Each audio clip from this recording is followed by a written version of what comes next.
Okay, I'm live and I'm not ready. So this is like old school Discord days where uh what I do back in the old days on Discord, my camera readjusts. This is my kitchen. I'm gonna make coffee. This is what I used to do back in the old school days. I would make dinner. I was talking to people on Discord. So I want to make coffee. I want to have a cup of coffee to be able to talk to you guys. Mindful consumerism. This is an AeroPress. This is what I like to call, I heard it described once as poor man's espresso, and it is. It's very much poor man's espresso. So, all right, what prompted this live stream, what I was thinking about, is true cost.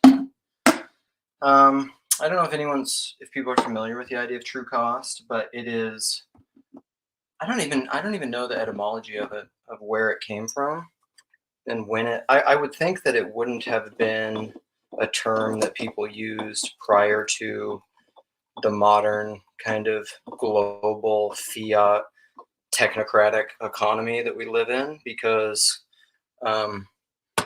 let me start here. Let me start basic economics. I kind of like economics. I was just having a little Discord chat as I worked out with Cassidy. And if people know Cassidy, more of a Chemex guy, cool, got it. I've never used a Chemex, but I know of them. You can do so many things with coffee.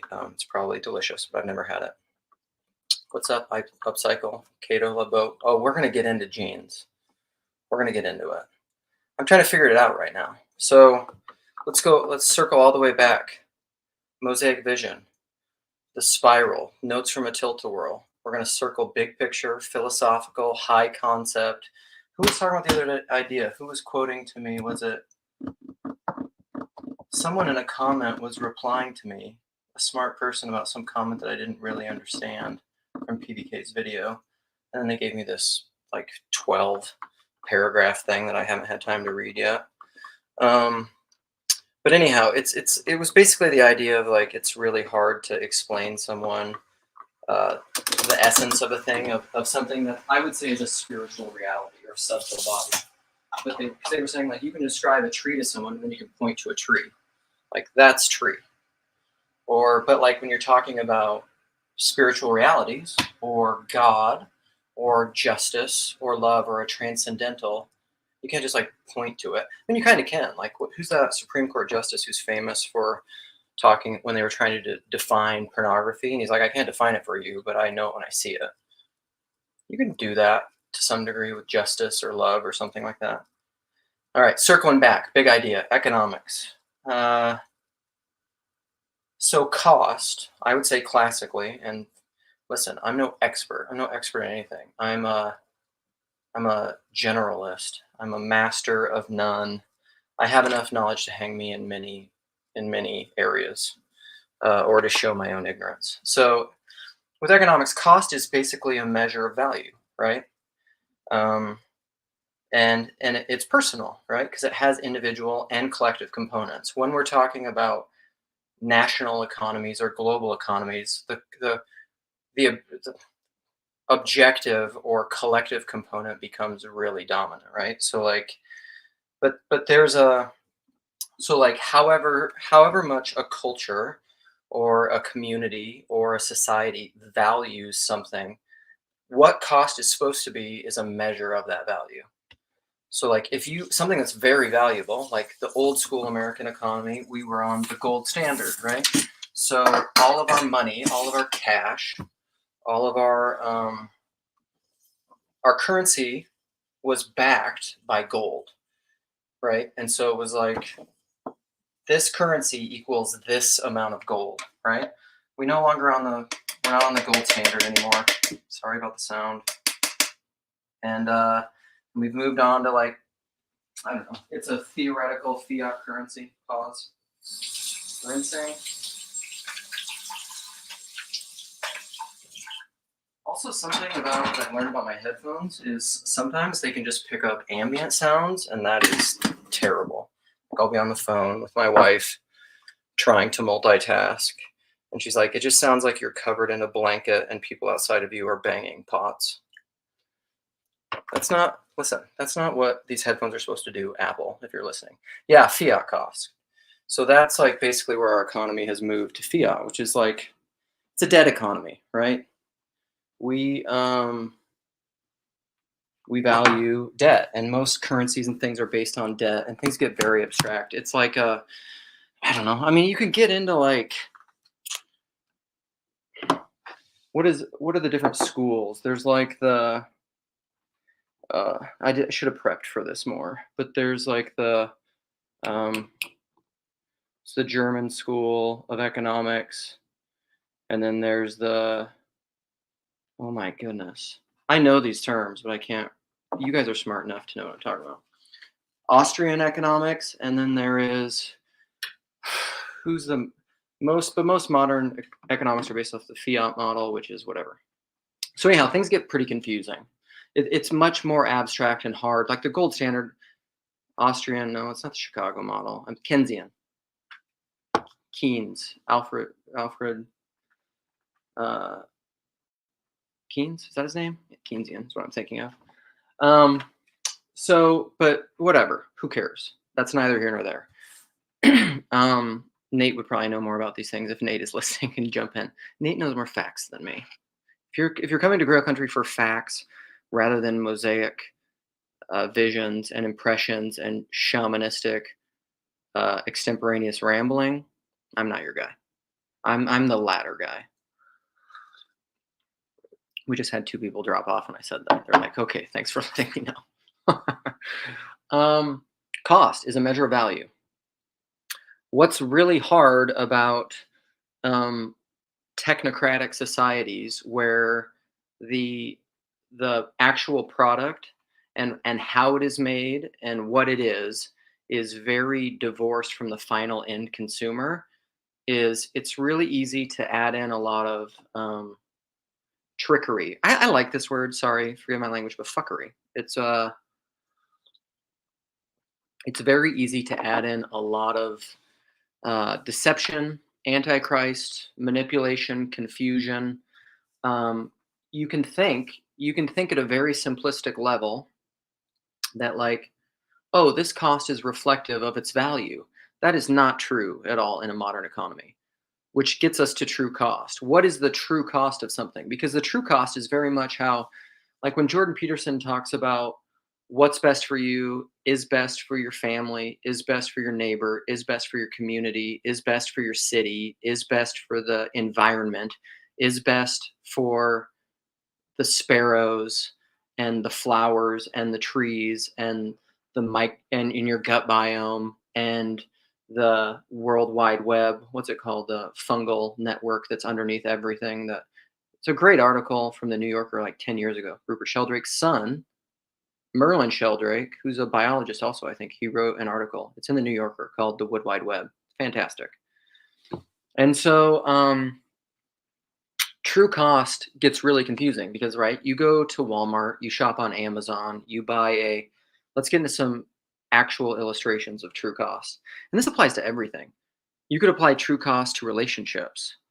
What is the benefit, like short-term game, right? Zero sum winning. Like I win. Have you ever heard in relationships, people will say like, lose the battle, win the war? They're talking true cost. Like, what is the cost? A good general knows maybe that the true cost of winning this battle is not worth mycorrhizomes. See, there you go, mycorrhizae, upcycle. Thank you. The fungal network underneath and interconnecting everything. So, as a human being, broadly, this is true cost. You don't want to win. No trust in the invisible hand. What do you mean, Hezi? You don't want to win the battle and lose the war. You could apply that to anything. You don't want to win the battle of getting, okay, so genes. So let's apply this to a few things. My buddy Cal, yo, Chad, yo. My buddy Cal, Kalia Rivet, he's frog-like. It's not true. he a while back, a few months ago, was just like, Luke, this is how in this little corner we talk about a lot of different things. It's not just ontology and metaphysics and God or economics. He was just like, Luke, do you use cartridge razors to shave your face? Which I need to shave, by the way. Jess, my boy, get in here, yo. Well, not yet. I'm not putting a link. I have to lay out my panoply of the mosaic. So the he was trying to get me. He's like, you use these cartridge razors, right? Again, this is true cost. So you have these disposable razors like Gillette, Mach 3, whatever. There's one. There's now subscription based ones, which is what I've been using for years. Harry's, I think, or something else. So they give you these razors all the time. They're disposable razors, and you use them. There's like 3 blades, and then you can just throw them away and use another one. They're really easy. They're very convenient and easy. So and this is all equated into true cost, right? Where's the light good in this? Is it good when it's half my face? There, let's do that. I can be, who's that Batman character? Tommy Lee Jones. Not his best movie. No Country for Old Men. Great. Two-Face. So the true cost of razors, right? It's very convenient, but what is the cost of my convenience, right? What is the cost of using disposable razors all the time and then throwing them in the garbage? Where do they end up in the garbage? They end up in landfills. What do those razors do in the landfills? Like they're probably cutting up the feet of little rodents.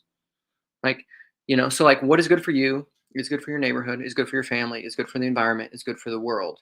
That's personal. That's the true good, right? That's the true cost. That's the total personal, not just the eternal good. It's not just good in this moment. It's not just convenient in this moment. It's good. I know. This is what like Orthodox people say to me, or my girl Shara. Yeah, we will get into talking about you, Chad. I'll bring you up. You're a significant part of my consciousness Congress. And so Cal was telling me, he's just like, this is ridiculous, Luke. You need to get into safety razors.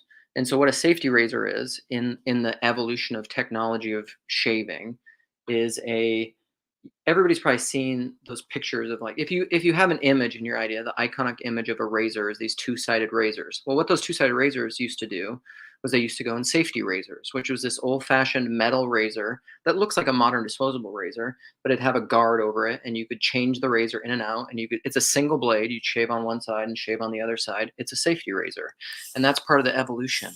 Holy cow! The light from my neighbor's house. I live next to this white house, and right now the light is shining out this window in my face. That's the glory of God shining on me. That's what that is. Let's just turn into it and embrace it. And so the safety razors were an evolution in this. But then those razors, you can't sharpen them. They eventually get dull, and you have to throw that razor away too. It's better. It's not plastic. It's not a petrochemical. It's not as convenient. It's not as easy. There's more of an art. There's more of a craft to shaving with a safety razor. There's inherently more beauty in it, I would say.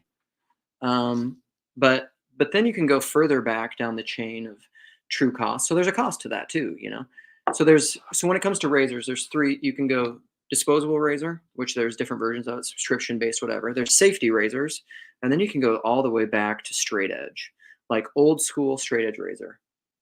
I actually ended up going that route, and I got one, but I can't show it to you right now. So this is how I roll. This is how I roll with everything. If I'm going to get into, I'm all or nothing. O-Town. I want it all or nothing at all. Underappreciated boy band. O-Town, check it out. All or Nothing. The music video is ridiculous. It's a great song. And I'm sure you wrote this after I said O-Town. Glory to God. You're right, Dolly. All right. So then, but you can go back to a straight edge razor, which it's just a blade. It's like a knife. It's a shaving with a knife. Now, here's the thing about a straight edge. Zero waste. It's just a knife. It's a piece of metal. If you care for it, it's heirloom quality. You can give it to your kids. You could give it to your grandkids. If it's taken care of, who knows how long it would last? Not forever. Eventually the knife will wear out. Like a chef who has a chef knife who sharpens it and uses it all the time. Like eventually you'll wear the knife out completely. There won't be metal left. Yeah, I get it. Everybody's versus gay razor. I don't know what that means, but I like it. Um, we'll see how it goes. I haven't even tried it yet, so we'll see. But here's the thing. So again, this is part of true cost. What is the cost of learning the skill and the craft up front of shaving with a straight edge? It's not as easy. It doesn't have the safety razor, it doesn't have the guards. It's not nearly as easy. You could basically have no skill, close to no skill, and shave with a disposable razor, and you're fine. Jeez, you guys, knock it off. Um, and part of the true cost is band-aids. Yes, they are. Not unless you just bleed. Let it just bleed, and then just let everyone know how awesome and manly you are. Bleeding from your face. Tell people you got into a knife fight with a mouse. um, and so it takes a craft. There's an art to it. You get a shave brush. You can get artisan shave soaps. It takes time. Arguably, it's part of therapy. But like in today's modern economy, where everything is just like expediency, speed, technology, get on to the next thing, mindless, endless consumption. That pattern sucks. And no one's happier with it, but we all consume in a way that feeds into that machine. This is part of the broader picture that I'm getting at is like you could do a true cost analysis of anything. I was just talking about razors. Right now I'm getting into jeans. I do this with everything that I do. It drives my wife crazy because we can't just buy stuff and move on with our life. If we're going to buy anything, I either buy used or I buy consignment or I don't buy anything or I buy nice things. But you know what it costs to buy nice things? It costs a lot. Things that aren't made by things where you don't outsource the true cost to pollution across the oceans or to slave labor or to corporate cronyism or to gross politics or whatever. If you're not subsidizing the cheap, inexpensive, expedient cost of all your things with that, and you're buying things, guess what? It costs a lot of money to buy stuff. And so I end up not buying things, or I buy used things. These jeans right now. Let's do a little. These jeans are not my work jeans. Can I show them? You can see they're covered in this is all like caulking and paint and patches. My daughter sewed these nice hearts into my knees because I've blown out both the knees. And so she sewed hearts into them. And these jeans are like old. This belt is made from a guy in Washington State. It's a horsehide belt, true brass buckle, not made in China, from ethical tanneries. That's like how I roll. And so these pants they were relatively high quality. I think they're diesel pants, but I bought them consignment, I don't know, like 15 years ago or something. And I wore them for a long time and then they turned into work pants. But now I'm getting to the place where I don't, what is happening? Heirloom quality jeans. Yes.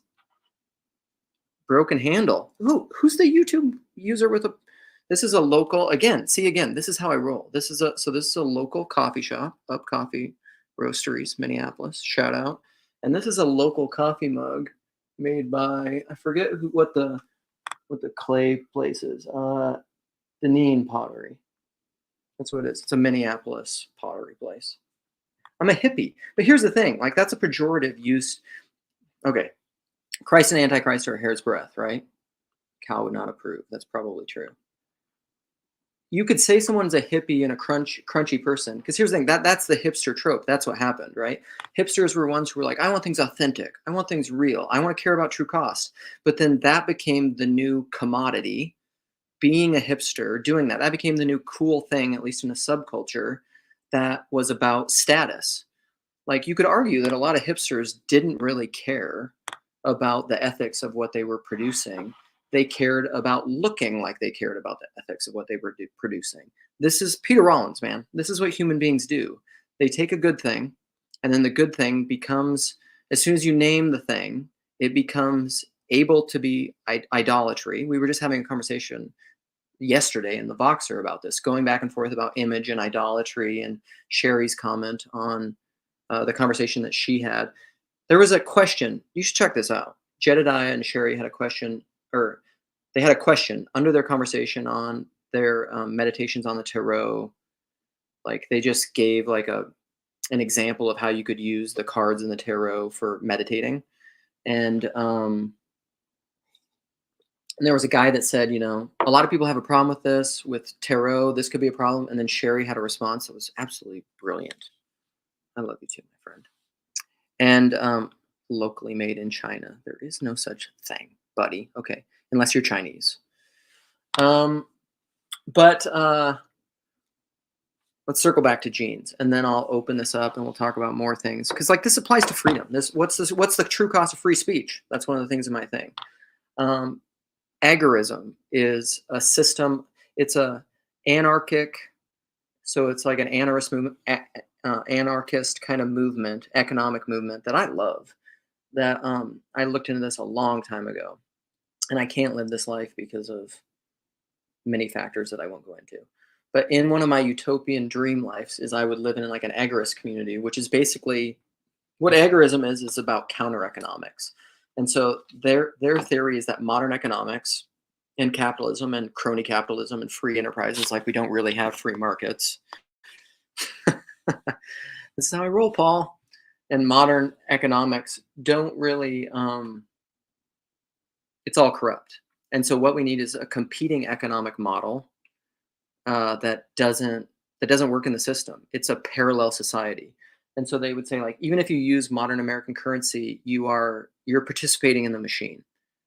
And thank God, because of like Subtle Bodies and Jordan Peterson and maybe even Grim Grizz, we're starting to talk a lot about people are starting to see these spiritual realities finally, and acknowledge them, because we're slowly coming out of modernity and capitalism. Shout out to Paul and his video this morning.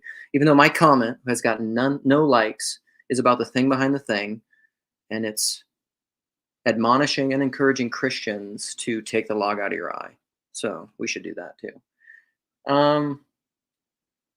ADHD, Paul. So agorism set up counter economics. So basically what they do is they're just like, we're not going to use American currency.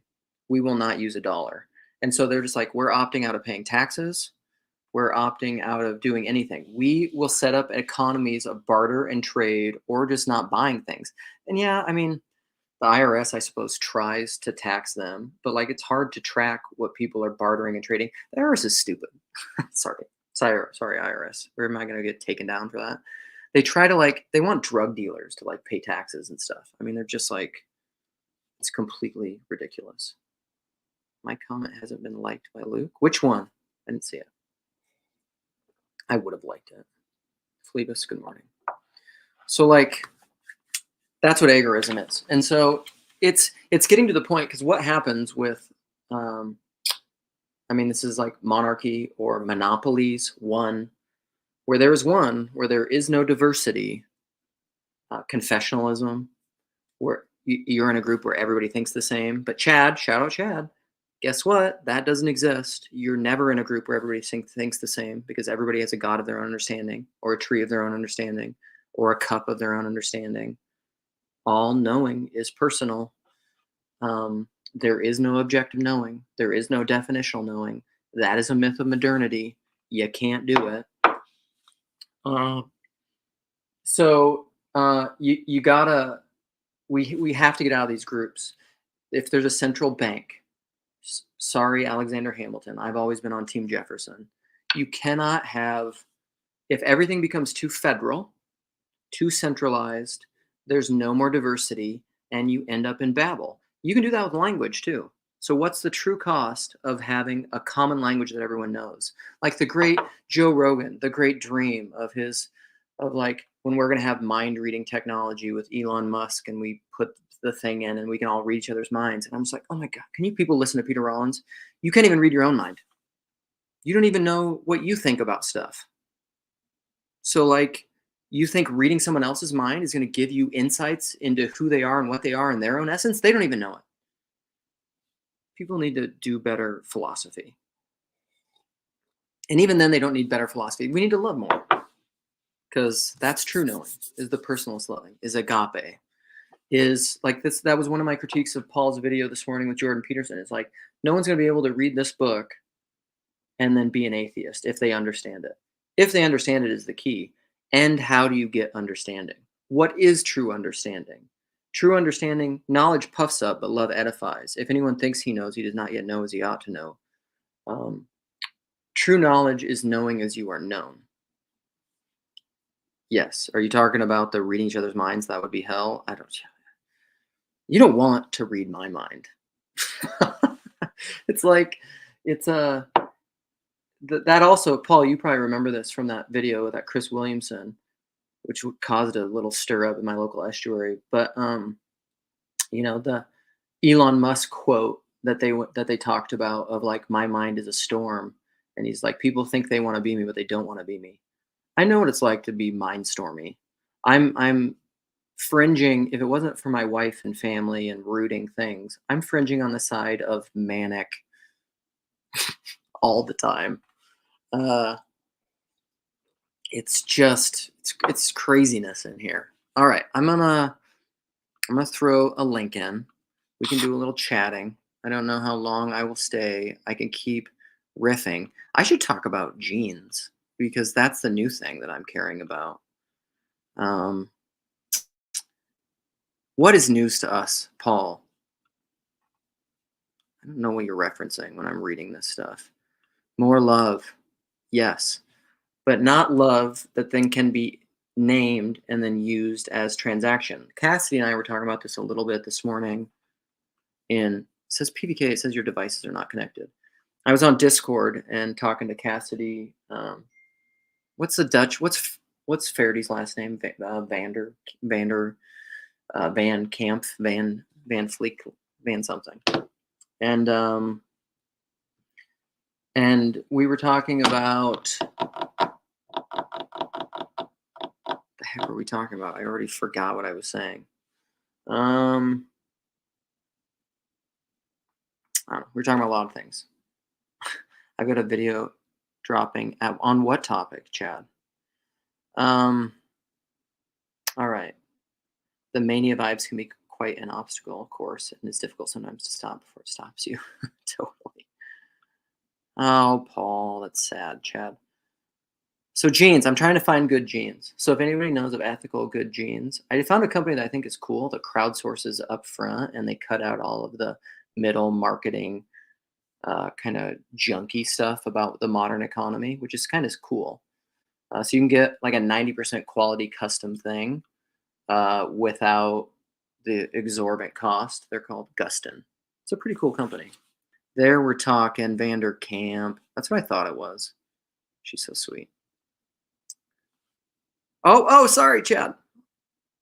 Remove you.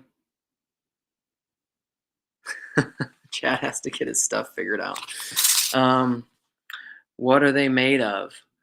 What was this is like the Barbie question, right? And listen, that's another thing Cassie and I talked about. We might need to do a follow-up Barbie conversation because Sam Tiedemann watched Barbie and didn't like it, and Trip Fuller. We have this little signal group where we were talking about Barbie and they both hated it. And I'm emotionally mad at them because they didn't like Barbie. What up, Jess? What's up? The Barbie movie. What are they made of? What are the jeans made of? Ideally, the best jeans would be made of hemp. But if you know the backstory of hemp and how it was bastardized for the corporate cotton lobby back in the day, because we don't want people. Hemp is related to Mary Jane, marijuana, but it's not the same thing. Hemp also resequesters carbon from the atmosphere.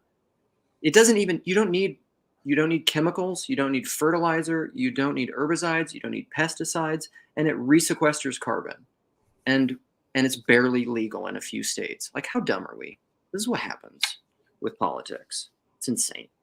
And it makes the best thing. Here you go. George Washington's #1 cash crop. You know what it is? Hemp. Do you even know what it is? Do you know what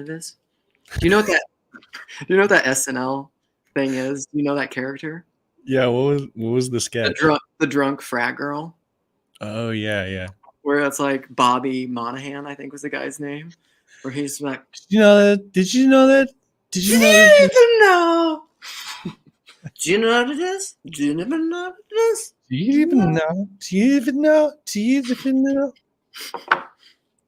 He That's was. Oh, I love that guy. He was one of my favorite. Who was it that did it? Bobby Monahan, I think is his name. Mm. But I just showed.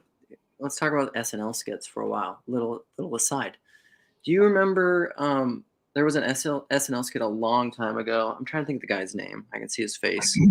But who's the jerk plays banjo, loves folk music. The movie The Jerk. Steve Martin. Steve Martin. Yeah. He was in the skit with I forget the main cast member, but it's the skit where it's just like it's like an economics thing. It's related to this where he's like, can you afford it? And it's this short little skit. And it's just like, and there's these two people just being like, these bills, they're so terrible. Like we don't know what to do with it. And he's like, here, let me help you out with my little book. Like, can you afford it? And he's just like, it's kind of like, if you don't have the money, you shouldn't buy it. And they're like, wait a minute. What if I want it though, and I don't have the money? Should I buy it? No. And it's just like this little, it's like a 5-minute thing of just, it's hilarious. And I showed it to my son the other day and he was really loving it. It's back when, I mean, SNL's probably still cool. Or like the Woke Jeans. That's a good recent skit with the Goss. I haven't seen Gosling. You should look up SNL Woke Jeans. Woke Jeans. It's phenomenal. The giveaway line from it is like there's just these brown, big, baggy. They have a zipper all the way from the front to the back crotch, and they're just like they fit everybody because they fit nobody. Like Levi's woke. It's the best. That's funny. Okay, Jess, what up? I don't know. I was just coming to hang out. Root me. Center. I mean, I was listening to you wax poetic about economics, so. Oh my gosh. I'm all over the place, man. Here we go. First on Boxer Signal, hierarchies emerge. I don't even know, would you call that hierarchies or is it just Dunbar necessary relational? It's just like it's the limitations of embodiment of every kind of body, wouldn't you say? You only have a certain amount of attention.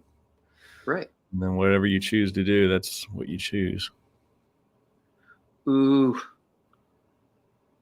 Paul wants in on the Barbie combo, and Dolly is not referencing Barbie. I love that movie so much. Like, this is where, talk me down off this ledge, Jess. I haven't seen it. Oh my gosh. Okay. So I love it a lot. I've seen it twice, I think. Maybe 3 times. I had a conversation with Cassidy about it. I've talked about it a lot. I listened to your conversation with her. Yeah, I think it's brilliant. And then people that I love, like Sam and Tripp, watch it. And then for like days, they just proceeded to disparage it and talk smack about it and talk about how it was shallow and dumb and propaganda and woke, whatever. And I'm like, have you listened to, do you value anything that I say? Do you value my opinion at all? Let me back. Oh, you were letting me. Let me in. Yeah. Brah. Chat. Well, Hi. I didn't know if you had I didn't know if you were figured out yet. I'm figured. I was just kidding. I don't care if you see my face, you bastards. Hey, Sam, Tripp, look at this. PVK. This is the thing. Sam and PVK. Tripp hate everything. That's right. I'm going to mute for a second. Okay. Paul likes it. So here's the thing. Anti-personalist knowing, Sam and Tripp. Don't trust me. Trust PVK. He has status. Everybody likes him. He's the center of this thing. So trust him. Don't trust me. Don't lean into your personalist knowing of what I'm saying about Barbie. What if Peugeot comes out and says he likes Barbie? Uh-oh. Then what do we do? Hate Peugeot. That's, well, how far? Yeah. You have to like everything Peugeot does. It depends on how much of a sycophant you are. They're just, the cucumbers don't like anything. Ooh, dude. totally disagree. I could talk. You leave great comments, and you're a smart guy, but I think they fully stuck the landing, and I don't want to give it away here. But even the landing you think is the landing, but then also the very last scene, they were both stuck fully, and I could explain why I think that is. But What movie is this? No. Barbie, wasn't it mentioned? Oh, No, it was not antithetical to Christianity, and the reason that so never many seen think it. that, and that's probably part of the reason it's brilliant, is because so many people think that it's a movie that it's playing with tropes, it's playing with your presuppositions. It's a movie about Barbie, for the love of God, that's deep. So You guys should watch the show Luther. I know you mentioned that the other day. Dude, so good. Luther? Yeah. Not like the Martin dude. It's Luther, like he's an investigator. It's one of those British shows. Oh, I thought it was like 99 Theses. I got We 99. got 99 pieces in the we were going the same place. I love it. I just rewatched. How would you finish that though? I got But listen, 99 see, Theses that's your in the group Pope thing. one. I don't know. That's your group think right there. I say Luther, and you guys are like, oh my god, theology, thesis. I don't. That's not what I thought. That's not what I thought. Mhm. No, Listen, it's nothing to do with religion, but it is about person. I don't know. I think it must be some sort of. I think it. Well, I've never read Dante, so I don't know, but I think What a it's something dummy. along the lines of that. I know, but I don't read. I just listen to audiobooks. Of course, I'm a dummy. I'm going to read Dante shortly because I went to the Arkansas event and Ted talked about Dante, and so did. Did he give a TED talk? Ted gave a TED talk for sure, and then him and Father Eric and hey, there's Luke. Hey, Luke was there Jim. too. yeah, speaking of Arkansas, Were ya? Luke and I met in real life. yeah, just had to drop in and say hi. Oh man, jellies. Hi, Luke. Man, that would have been good. There were some bangers. Luke, have you man. seen Luther? Let's kick out everyone currently on the live stream that hasn't seen Luther. I haven't. No, I don't watch TV much. You haven't heard near enough about the Arkansas event. Paul wants to hear about how did you think it went, Luke? I thought it was great. I thought it was too. I was good. I'm hearing an echo. I'm sorry. You probably have just YouTube like- open still. Yes, that's a problem. Okay, sorry guys. Right. Yeah, I enjoyed it. I was just there for one day. And I hate that I didn't see your talk, Jess, but it was awesome to meet everybody. I mean, I really enjoyed it, and it got me excited about reading poetry. I've been reading the Psalms pretty consistently, like for the past year. So like Father Eric's talk definitely helped encourage me to like continue with that. So Father Eric talked on the Psalms, and he basically connected it to Vervaeke's what was it? I can't remember Vervaeke terms. Relevance realization. Psalms are there.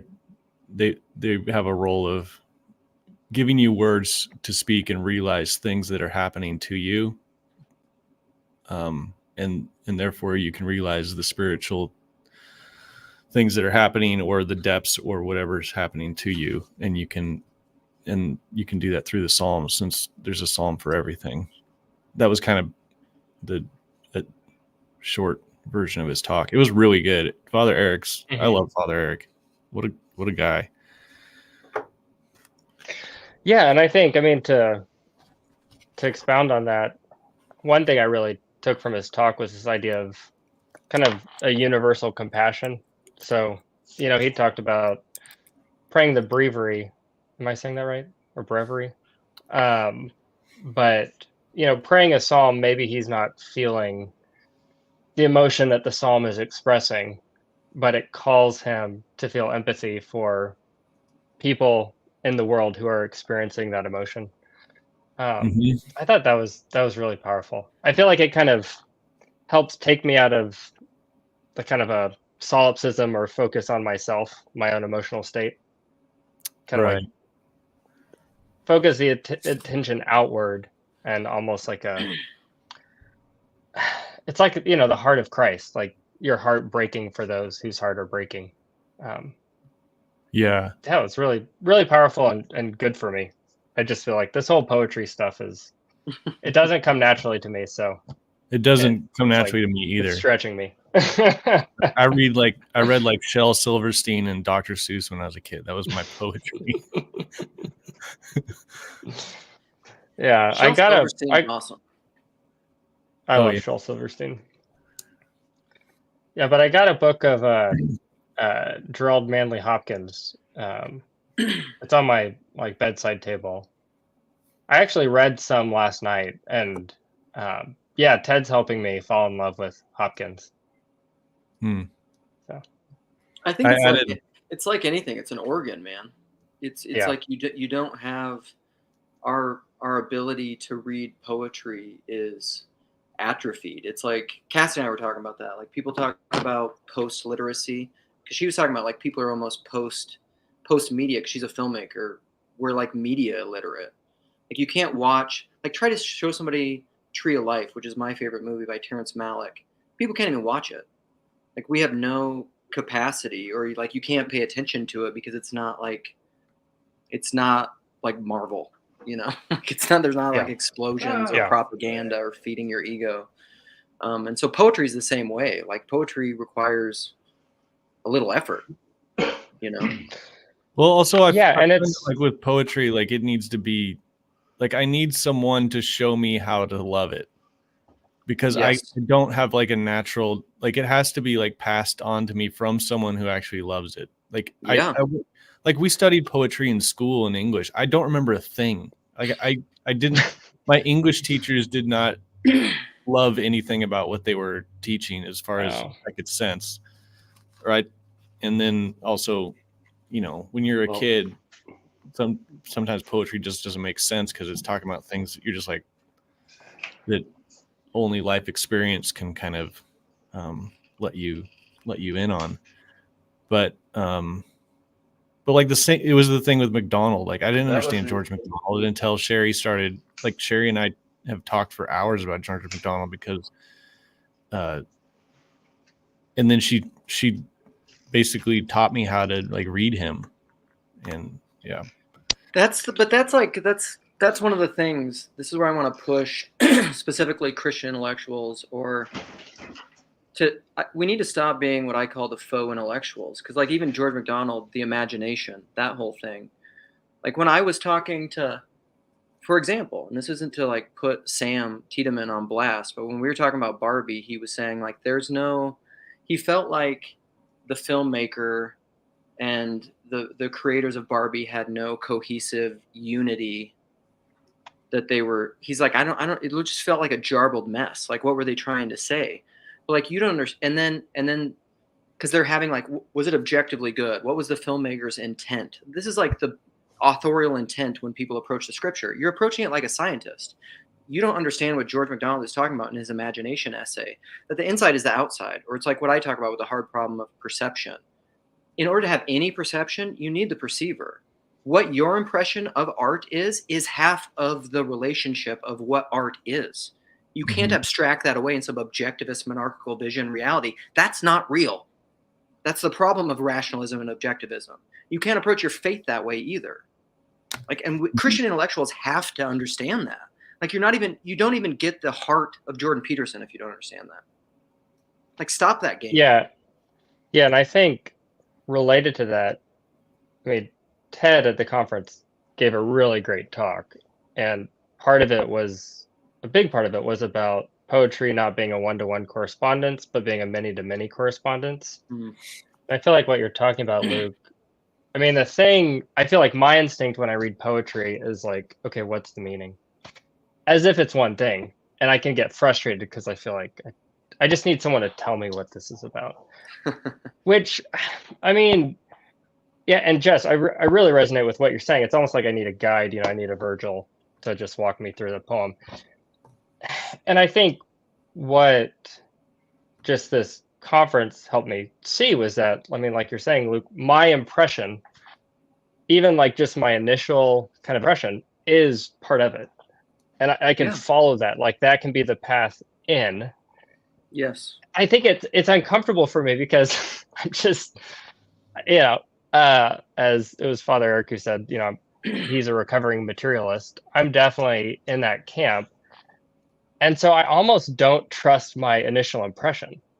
Because I don't know, is this right? Like, am I feeling the right thing? Do I have the right initial impression? But being given the permission to pursue that into the poem and let that lead me into like kind of the heights, it can go higher. That initial impression is not all there is. Totally. That's a way in.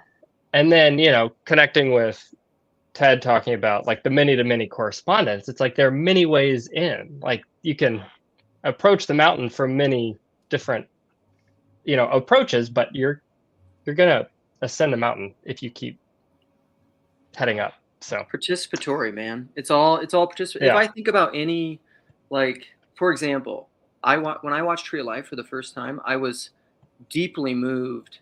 I mean, I don't know how many times I've seen it now. 4, 5, something like that. That's another movie I haven't seen that I need to see. Well, it's all about Job. Yeah, I haven't seen it. It's like, and Malik's the best, and that's like his magnum opus. That's like his film. But how much of it did I apprehend or comprehend when I first watched it? I don't know, very little. Or like I read Lilith for the first time. Well, the only time. I haven't read it again. But I read Lilith, I don't know, over 10 years ago. And I remember like I was sitting in a coffee shop. Like I had no idea a lot of what I couldn't understand a lot of it. But I remember like I was just openly weeping in a coffee shop. Like it changed my consciousness. This is what Malik actually tries to do in his films. He's not trying to tell you anything. But through the watching of his films, he's trying to change the way that you engage with reality. He's trying to change your consciousness. And not even in a controlled, manipulative way. It's very like his whole thing is Heidegger. Like if you study Malik, like that's what he's trying to do. And Lilith was that way. I've read the Space Trilogy, or Ransom Trilogy. Sorry, Ted. I repent in dust and ashes. The Ransom Trilogy. I've read the Ransom Trilogy 4 times now. On my 4th reading, what I got out of that book, I had no idea on the first reading. Like it was way over my head the first time I read that book. Everything's like that. The first time I read Mere Christianity. And most people say like now, like that's Lewis, that's easy. But like the first time I read it when I was probably, I don't know, high school or college or something, like I was way out of my depth. But like it's all like that. You got to build up muscle. You can't just start doing 100 push-ups in a row. Yeah. I mean, I think the Bible is like the penultimate expression of this. It's like yes. The depths are just unfathomable. I mean, in terms of literature. But anyway, Jess, I interrupted you. I was just saying I could do 100 push-ups. So here, this is like a personalist illustration. I have not actually read Heidegger or Kierkegaard, but here's the thing: I know that I love Terrence Malick, and I've interacted with Malick a lot, and Malick likes Heidegger, so I'm going with Heidegger. I don't even care, and that doesn't mean I don't like Kierkegaard. I mean, I don't know. I also love. Oh my gosh. Why am I blanking on our Julian? So I like Kierkegaard too. My bad. So you talking about participation, Luke, and kind of doing something and it working on you, or watching something it working on you, not knowing how. made me think of, I've been praying the rosary for over a year now, and I feel like that is something that's very much having that effect on me, and it's kind of hard to talk about and explain. I feel like I don't have many people I can tell about it. I kind of mentioned this to Jess when we were hanging out in Arkansas. I mean, I go to an evangelical church, and so there's just kind of a lot of, anti-Catholicism in that church. And it's just hard for me to deny that there's like something there in me praying to Mary. And yeah, I don't know how far you guys want to go with this, but I've just been thinking a lot and learning a lot about kind of, sociology and the feminine divine wisdom, Mary, and there's something there it's like a spirit that works on you, that it's hard to pin down. But I feel like these kind of participatory practices, it's been changing my heart. Absolutely. Yeah. What do you think about this? Could argue doing anything for a year will change you.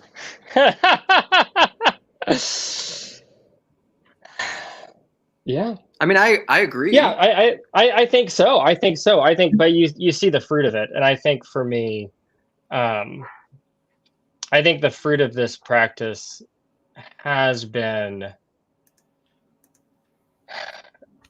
a softening of my heart, and like a real feeling of mercy. God's mercy towards me, like really feeling that, and feeling a deeper sense of unconditional love. And so I think, if someone's pursuing a religious practice that provides those fruits, I mean, that seems good.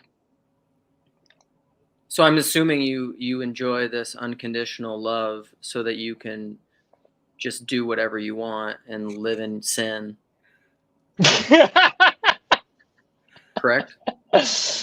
Oh, flippancy about sin. This unconditional mother love is flippancy about sin, right? Oh, yeah, not at all. It makes me, it's really helped me because I have toddlers who are 2.5, and so I just spend a lot of time watching them and tending to their needs, and doing that when I want to be doing other things. And I feel like kind of feeling a feminine mercy and unconditional love helps me then express that to my kids and to my wife.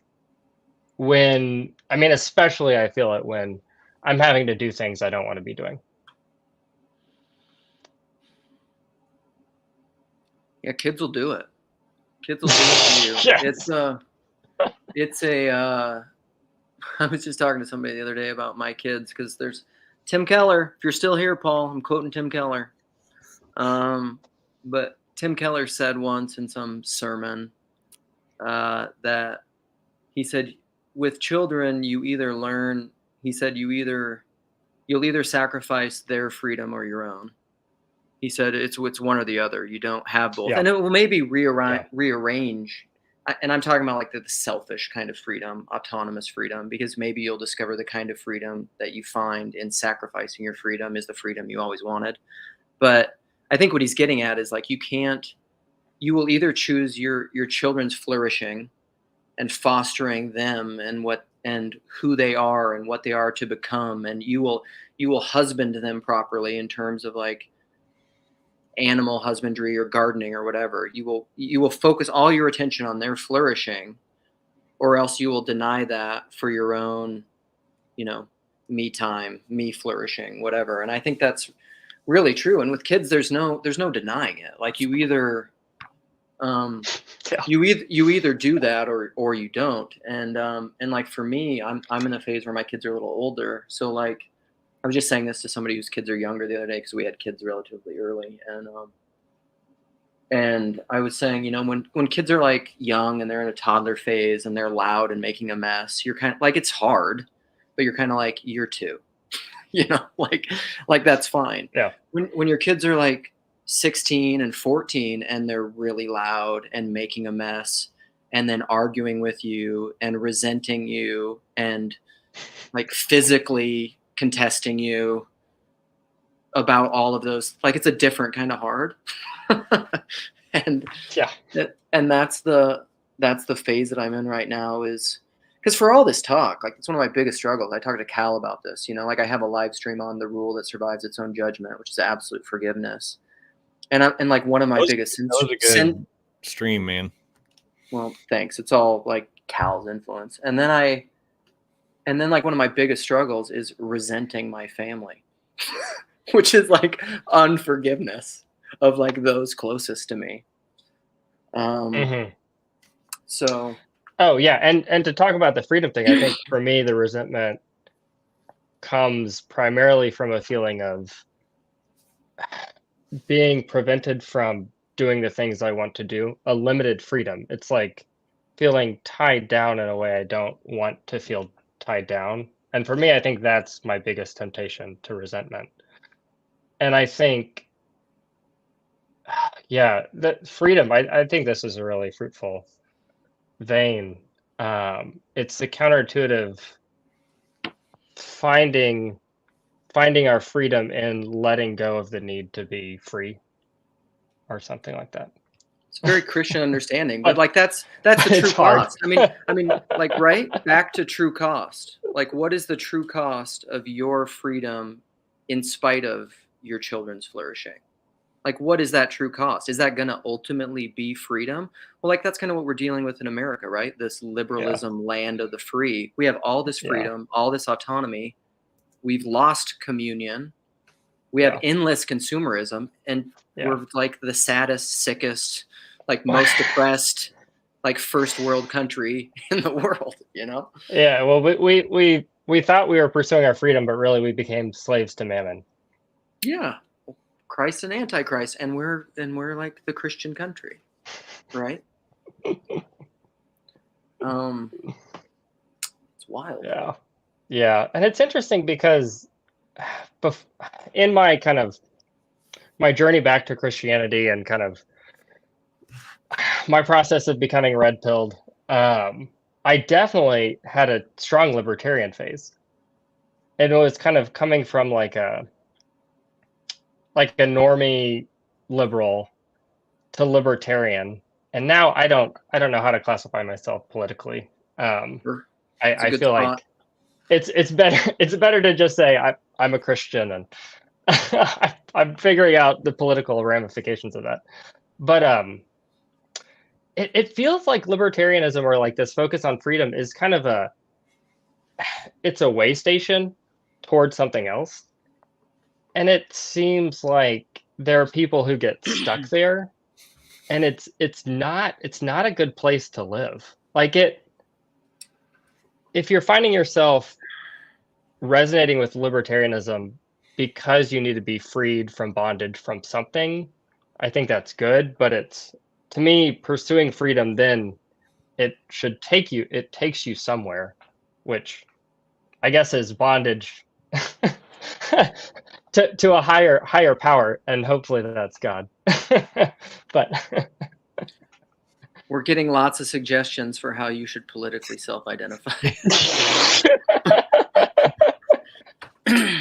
You meta paradigmatic. That's good.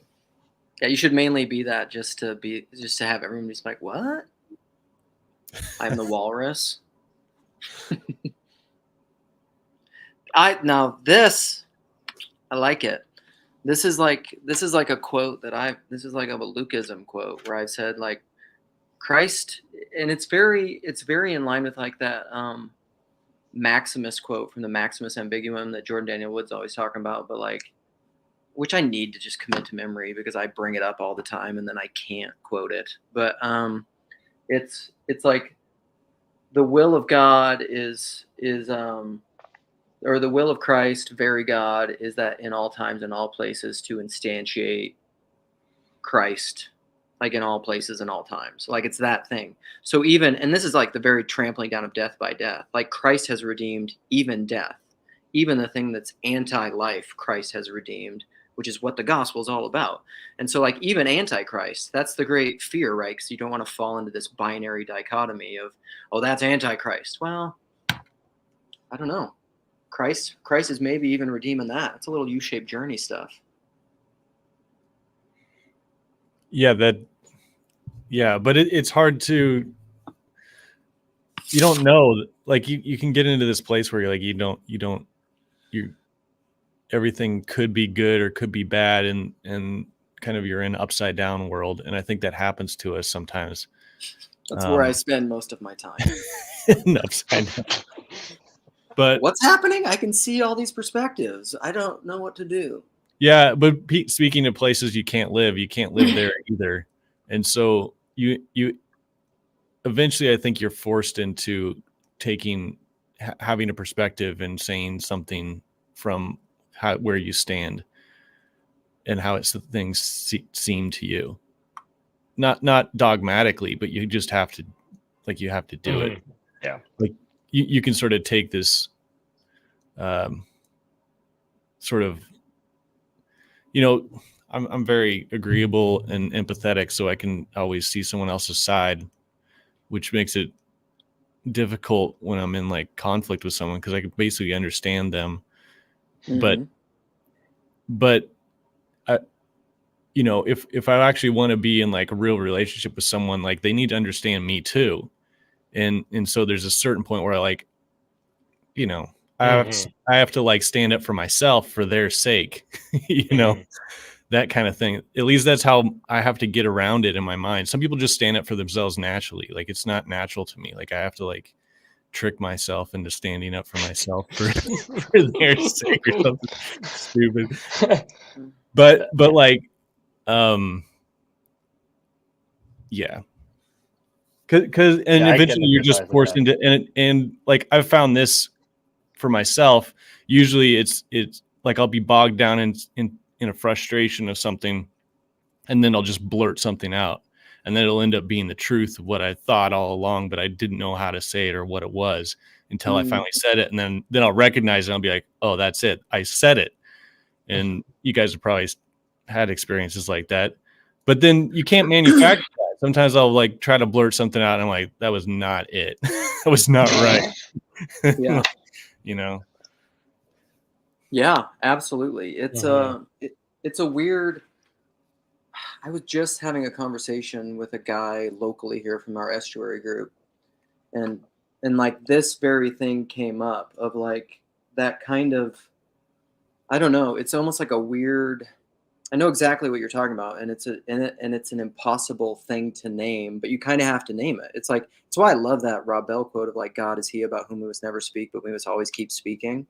And I'm like, and everything is. Like you can't ever encapsulate something in a name, because when you do, it immediately becomes suspect to idolatry. You'll lose the transcendent, you'll lose the unknown in the name, but you have to name it. Mm-hmm. You have to keep speaking. And but it's something like, I think the trick is, and this is where I'll plug that fundamentalist podcast with Rollins about postmodernism. The trick of what the honest postmodernists were getting at is like, you can never absolutize the name. Like if you absolutize the name where like it's unassailable, and like you can't ever unlearn the name or question or be open to the unknown in the name, then it becomes an idol, and you haven't saved the appearances to make it Barfield. I don't know. I need to quote all the people that have said the different thing, that like however you identitarianly self-identify, you can accept what I'm saying. Yeah. Well, I've been thinking about this. I have written on my board here beside my desk. It says the sense of beauty is that what we should seek in order to discover the wisdom of God. So beauty, and this is so, beauty is a sense. It's a sense that we experience. And it's something like, we have a sense of sight, we have a sense of hearing, we have a sense of touch, But what happens when something triggers two of those senses simultaneously, and you get a sense of eeriness or a sense of like there's senses, which is just basically like our five senses when we say it. But then there's also senses like sense of beauty, sense of uncanniness. C.S. Lewis talks about the uncanny. There's sense of fear. Like normally we just sort of tag these as emotions and just sort of say these are kind of messy. You know, what are we going to do with these? But so like in Job, here we go. In Job, like God doesn't explain anything at the end, right? And I was just listening to a podcast. It was the Bible Project podcast, and they're just like, yeah, God doesn't explain anything. Isn't that funny? And in one sense, he doesn't. But G.K. Chesterton, get ready, man. You're gonna have to go pee later. So G.K. Chesterton has this great line in his essay on Job. It says that God is explicit to the point of violence that it can be explained. Okay, Sometimes sorry. Yeah, God is explicit to the point of violence that any of this can be explained. We think that God has an explanation that he's withholding from us for some reason. God could explain it, but he's withholding it. Or maybe when we go to heaven, we'll understand the explanation. And what God is saying at the end, or what Chesterton is saying, which I think is true, is like it cannot be explained. Ontic unknowing. It's like Peter Rollins' new book. So what are we to do? What are we to do with basically the most important thing in the world cannot be explained? But it can. So I'm making this distinction here between explaining something and understanding something. I don't know what categories to use. So like you can understand beauty, you can't explain it. You can understand the feeling of uncanniness, but you can't explain it. All you can just say it was really creepy. Okay. So so this gets into like, what is the mystical and what are mystical practices purposely for? And this gets into Jordan Peterson's like sense of meaning and whatever. It's to develop these senses because we need them to navigate with, because they're the things that where we can sense the most important things, and it cannot be explained. So we're at this impasse where no explanation is possible, but yet we need to navigate into these areas. And so what we have to do is we have to foster these senses. And it gets into Peterson's like, don't lie, because you corrupt your mechanisms, and it's corrupting these senses, and you won't be able to recognize what's beautiful. You know, you won't be able to recognize when something is truly awful or uncanny or joyful, you know, that kind of stuff. So because so often we're just like, we want to have an answer, and we kind of want to get rid of sort of all these emotional things that are happening within us, these passions, these whatever that's happening that's sort of making life messy. But really, those are the things that need to be ordered in, or so that they can be put towards the purpose of us like actually seeking after the higher thing. And so, yeah, go ahead. Well, one thing that popped in my mind when you were saying that, Jess, was blessed are the pure in heart, for they shall see God. Mm-hmm. And it feels like all of the law, morality, is a preparation for what you're talking about, for approaching the divine. And it's like a ritual cleansing. I mean, one has to be clean to enter the temple. I mean, if one desires to enter the Holy of Holies, there's a preparation that has to happen. So, I mean, all of Christian morality feels like it's something like a preparing the heart so the eyes of the heart can see God, That's right. right? Mm. That's right. And it's a beholding, or just like Frederick there is saying, perceiving. It can be perceived and shared. Like, I think all that's right, because it is a sense. It is something that we can understand. And so then we can communicate and talk about it, and I can know what Luke's talking about, and Luke can know what Luke's talking about, there's no explanation possible. And then, this is where you get into these conversations where someone's like, well, explain it to me then. You're like, well, I can't. And then they're like, well, it's not real. You're like, Yeah.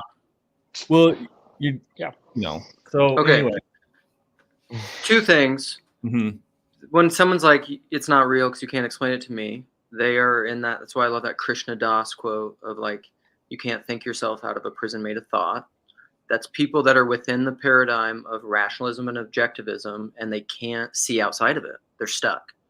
They're trapped there. And this is why I just looked it up. I want to read, because I often try to but the George MacDonald quote, that is like one of this, and like what you see in here are my two biggest quotes.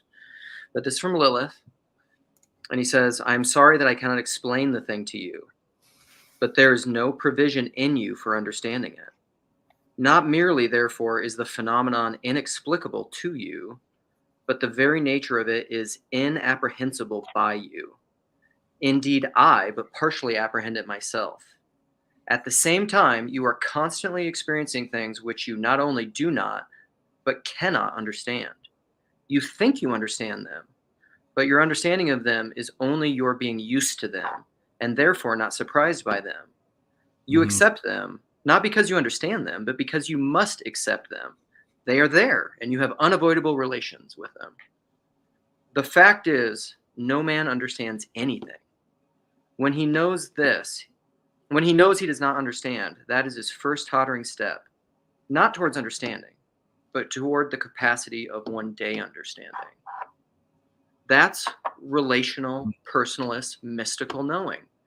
And that's the thing behind the thing. That's like this is why like the James Lindsay Peugeot dust up, or like the Jordan Peterson thing of like, I'll write this book, and then if people understand it, then they can't be atheists.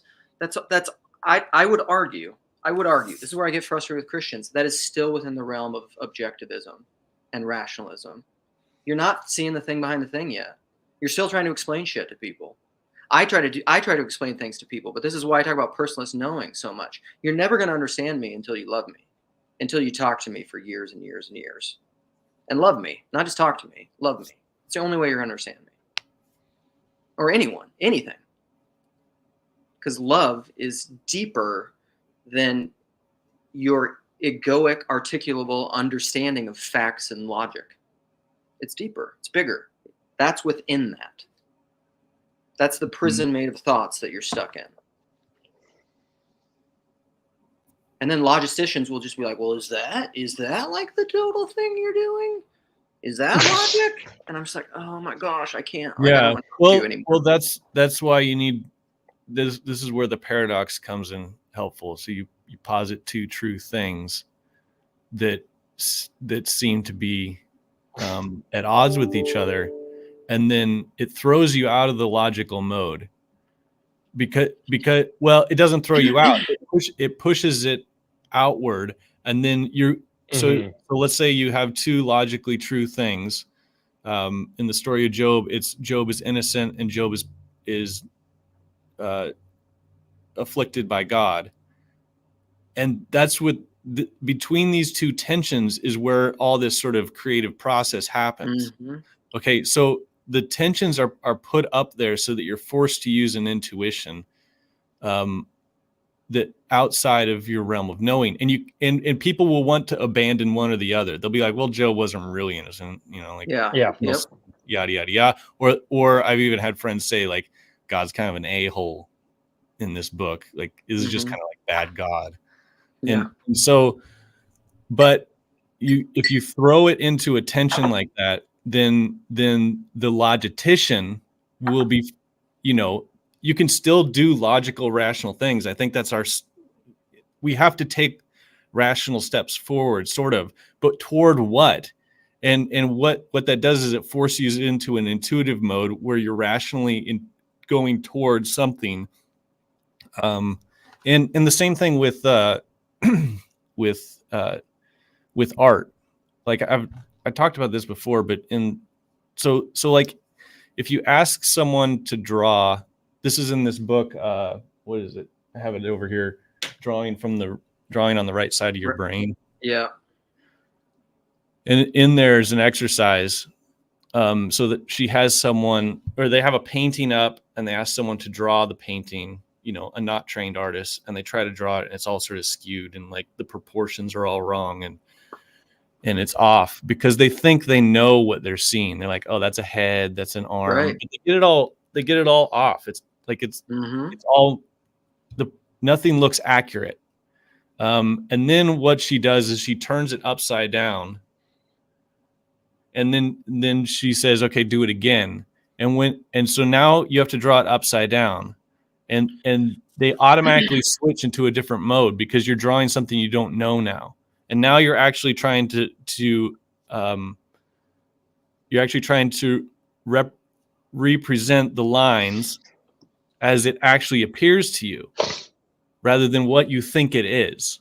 Right. And so then people who aren't trained artists, they'll do it upside down and they'll flip it over. It's not great, but it's a much more accurate representation than what they did before by just flipping it upside down. And the other technique she learned was to ask people to draw the negative space. So don't draw the object, draw the space around the object. Look at the space around something and draw that shape instead. And you get pretty amazing results. And because it switches, she was like trying to find techniques that will switch your modes. So like that's like, especially in the book of Job, you see like that happening. Jess mentions Job. Drink. Okay, drink again. I just mentioned Job. I already did. You missed it. You were too busy obsessing about Job. And then Luke mentions McDonald drink. What if I mention McDonald? Being drunk to someone who's never drank. Peter was saying, like, if this is alcohol, this is going to get fun. Peter Rollins is unavailable. He's in a different corner of the internet. He's unavailable he's like anti-status. So, well, he's like this weird anti-status guy. Of course he would be. That's his shtick. So, Derek Webb, I See Things Upside Down. The last song, which is my favorite album of Derek Webb. I also mentioned Derek Webb a lot. You can drink when I mentioned Derek Webb on the last video. Did I? Well, that's because his songs, they've been deeply like A New Law. Just, I mean, blow your doors off. That song is unbelievable. He also invented like the pay whatever you want model. Like Radiohead did it, and everyone was like, this is cool. Derek Webb did that earlier. Believe it or not. Derek Webb. Or not. Paul knows this. Okay, so the last song on See Things Upside Down, is What Is Not Love? But it's like, what looks like failure is success. What looks like poverty is riches. When what is true looks more like a knife, it looks like you're killing me, but you're saving my life. Like, that's the opening parts of the song. It's just, Derek Webb's awesome, although he's gone a little crazy, I think, recently. Did he do the one? Was he the one that did the one where he puts on all the makeup and stuff in the church? Yeah, well, I mean, he's kind of gone. He deconstructed. He had this podcast for a while that was called like something about grief, like grieving, and he listened to all these deconstructing people, which was kind of interesting. I mean, it's a little bit, that was like a thing for a while. It's probably still a thing. I don't know. And then and now he's just like he's gone kind of like wokey, trans positive. He's doing like a house show tour with he's so little, and he's doing it with like this trans woman. Is that the right thing? Like the biological man who's like giant and he's little. And so like there's this giant biological man like dressed in drag, like the very like over the top stereotypical female thing next to like little short man Napoleon syndrome Derek Webb. And it's just like, I don't know what's happening. It's a crazy world. It's an upside down world, but he sees things upside down, so he's fine.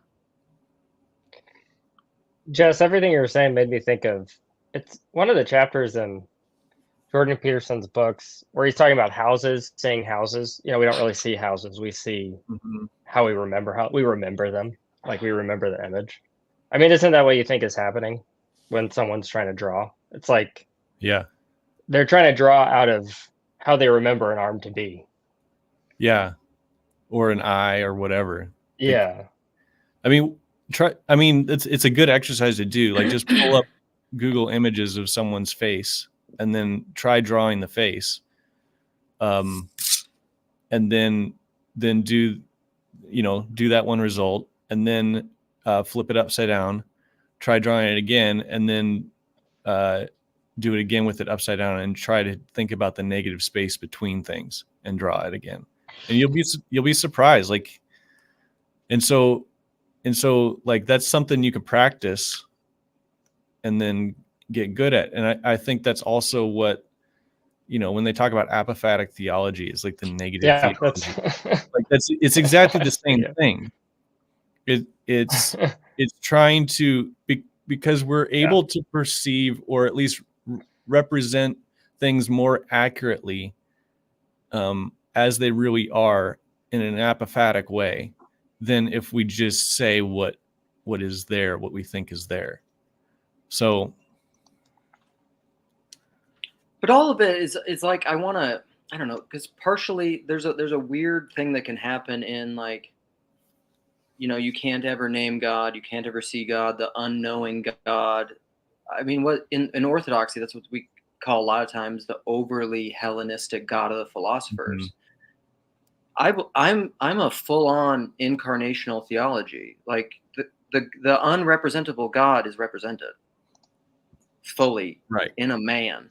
And I would push that further, is like, and that man, Jesus Christ, this is why I love to quote that verse from Paul in 2 Corinthians, where, like, you perceive the glory of God in the face of Jesus Christ. But then I say, you don't perceive the face of Jesus Christ now, literally, historically, critically, with your objective mind as you analyze the facts of the past. You observe Christ now in the face of Jess, in the face of my children, in the face of Luke, in the face of your enemies. Cal sent me this video, and I want to plug it. It's fantastic. The guy's name is Jono. If people want to look it up, I should find out what it is. I put it on my channel, actually. I linked it on my channel if people look there. But it's so good. Oh my gosh, it's so good. I showed it to my kids last night. But it's this guy. It's called "My Parents Abandoned Me Because of My Face." So he has this syndrome called, I forget what it is, but like, he's born without cheekbones. And so it's just this 4-minute video. It's not long. And he was born, and his parents basically, like, they left a note that this guy memorized. I don't know how old he is now, in his 30s probably. But he just, like, he ended up memorizing it because it's a note that his parents left, like the medical note in the hospital, because they were just like, we feel no connection to this kid. And then after a little bit, they just left him there at the hospital. Then eventually he was adopted when he was 5 or whatever. You want to know how to perceive the glory of God in the face of Christ? It's in that guy. That's how you perceive it. That guy. It's like one of the coolest things I've seen in a long time. It's not some abstract thing. You don't see God in the abstract, in the eye of your mind. You do, but that's also manifest in creation, in people, and down to anything. It's like every grain of sand, the eye of a flower. It's Christ consciousness. The video was called "My Parents Abandoned Me Because of My Face." It's called, oops, I'm playing it. But he has, I can't remember what the name of his syndrome is, but he has some syndrome. It's so dang good. Like, I would just play it if I knew how to do that in here. My wife doesn't know what she'd like me to pick up for dinner, but she knows what she doesn't want. That's how you figure out what you get for dinner. Apophatic.